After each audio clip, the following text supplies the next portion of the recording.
Pare ko, bago mamili o gumamit ng gato o bench buy sa English na nabibili sa online store tulad ng Shopee at Lazada, ay panoorin mo muna itong ating video para at least alam mo yung inyong bibilin at alam mo rin po ang inyong gagamitin, dahil baka magkamali ka at masira mo itong bagong-bagong gato na binili mo.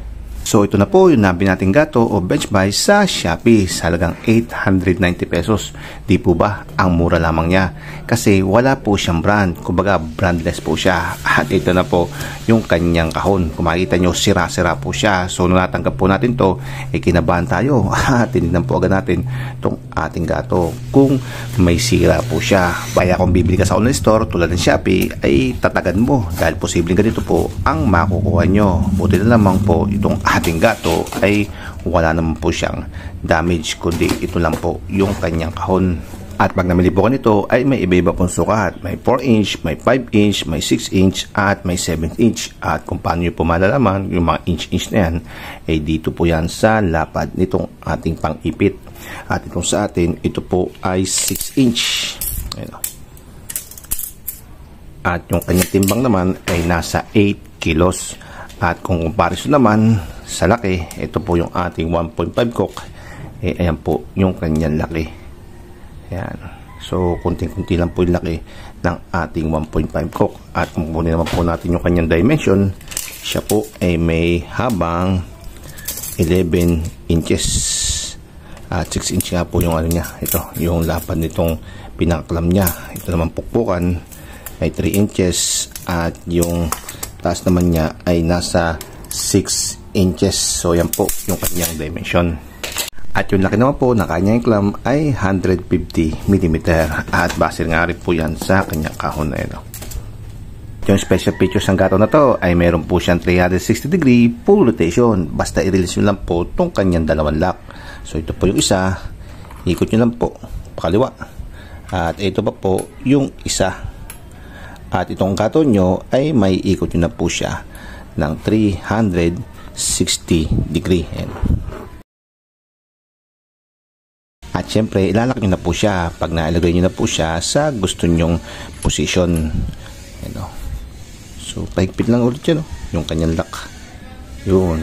So, checkin nyo. Ayan. So, okay. Ito na po tayo magko-concentrate sa kanyang build of material. At alam naman po natin, yung gato, dapat po maganda yung kanyang pagkakabuild at especially po yung kanyang build of material. Kaso nga, itong atong gato, kung mapapansin nyo, bulbul po or uka-uka po yung kanyang material. At ito po yung indikasyon na yung kanyang ginamit na bakal ay pundido. So, sinuri po natin mabuti, chinik natin mabuti at na-confirm po natin. Yan, sa picture, makikita nyo, nabasag po siya. At tingnan nyo po mabuti. So, bula-bula po siya yung kanyang pagkabakal. So, yan po yung indikasyon na ito po ay pundido. Kahit search nyo po sa Google ang pundido bakal o cast iron, ito po yung uri ng bakal na matigas po. Pero brittle naman siya or madaling mabasag. Kaya kabawalan-bawalan po dito yung gamitan po natin siya ng extreme force. Tulad po ng pagpukpok, tulad po ng paghigpit na sobrang higpit na siya naman pong ikababasag nitong ating gato. So pwede naman po tayo magpukpok, kaya nga lang po alalay lang. Dito po tayo pupukpok. So ito pwede rin po dito konti-konti lang, pero wag pong malakas na malakas, dahil once na malakas, ayun nga po mga pare ko, matutulad po tayo sa picture na yan. Kaya pala lang po sa mga bibili ng gato, lalo na po pag branded at mahal, ay checkin nyo pa rin po yung kanyang build of material, yung pagkabakal niya. Kasi baka ganito lang din po yan na pundido, yari po kayo. Dahil sa totoo lang po, may nabibili po talaga na quality nito. Yung solid po ba yung pagkabakal niya? At kahit anong gawin nyo, ay hindi basta-basta nasisira. Kaso nga lang po, European brand po yung kanyang tatak. At sa mga nakabili naman po ng ganito, tulad po ng ginagawa natin, alalay naman po sa paggamit. Alagay ko na po ito sa aking benchwork at i-install ko na po siya. So ito na po mga pare ko, yung ating nabiling gato sa Shopee sa halagang 890 pesos. At may magagamit na po tayong pan DIY. Pero paalala ko lang po, pag ganito po yung gato nyo, ay bawal na bawal po dito yung sobrang higpit. Lalo na po kung gagamitan niya pa po siya ng extension. At bawal na bawal din po siyang pukpukin na malakas.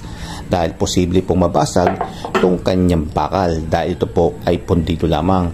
So yung mga pare ko, yung purpose po ng ating video ay upang malaman nyo kung ano po yung bibili nyo at kung paano nyo po siya magagamit nang hindi nyo po siya masisira. So paalam sa inyo mga pare ko, kita-kits na po ulit at kukontinuous ko na po itong ating ginagawa.